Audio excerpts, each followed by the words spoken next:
Hi every one, நீங்கள் என்ன பார்த்துட்ருக்கீங்கன்னு பார்த்தீங்கன்னா டாக்டர் கேட். இந்த டாக்டர் கேட் ஹாஸ்பிட்டலில் நாங்கள் லாஸ்ட்டாக வந்து முஃபாஸாவை கொண்டு போனோம். ஃபஸ்ட்டு வந்து சான்சூஸில் பார்த்துட்டோம், அட்மிஷன் போட்டு 2 டேஸு. செகண்ட் வந்து நம்ம வர்ஷாவில் பார்த்தோம். ஸோ தேர்ட் ஒன்று ஃபைனலாக ஒரு டிசிஷன் கேட்கலான்னு சொல்லிட்டு தான் டாக்டர் கேட்டில் வந்து நாங்கள் 2ஆம் தேதி கொண்டு போயிருக்காங்கன்னு பாருங்கள். இது அவனோட மெடிசன்ஸு ப்ரிஸ்கிரிப்ஷன்ஸ் எல்லாமே கொடுத்துருக்காங்க. ஸோ நான் இதை உங்களுக்கு தெளிவாக காட்டிடுறேன். அவனுக்கு வந்து இந்த சிறப்பு கொடுத்துருக்காங்க.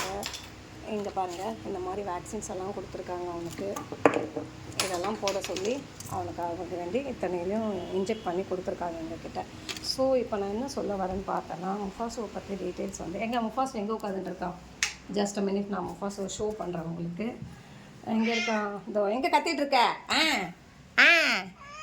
இதோ பார்த்தீங்களா, இது வந்து ஒரு கட்டல் கீழே, கார்ட்டு கீழே ரொம்ப ஃபியராக இருக்கான். அப்படி இல்லைன்னா அவனுக்காக இதை நாங்கள் ஃபுல்லாக வச்சுருக்கோம். நாங்கள் ட்ரெஸ்ஸே வைக்கல, அவனே இதை யூஸ் பண்ணட்டும். ஏன்னா ரொம்ப அதிகப்பட்ட என்ன ஸ்ட்ரெஸ்ஸில் இருக்கான். ஸோ என்ன சொல்ல வரேன்னா, அவனோட ப்ராப்ளம் வந்து ஜிங்குவிட்டா தான் அவனோட ப்ராப்ளமாக இருக்குது. ஸோ டாக்டர்ஸ் வந்து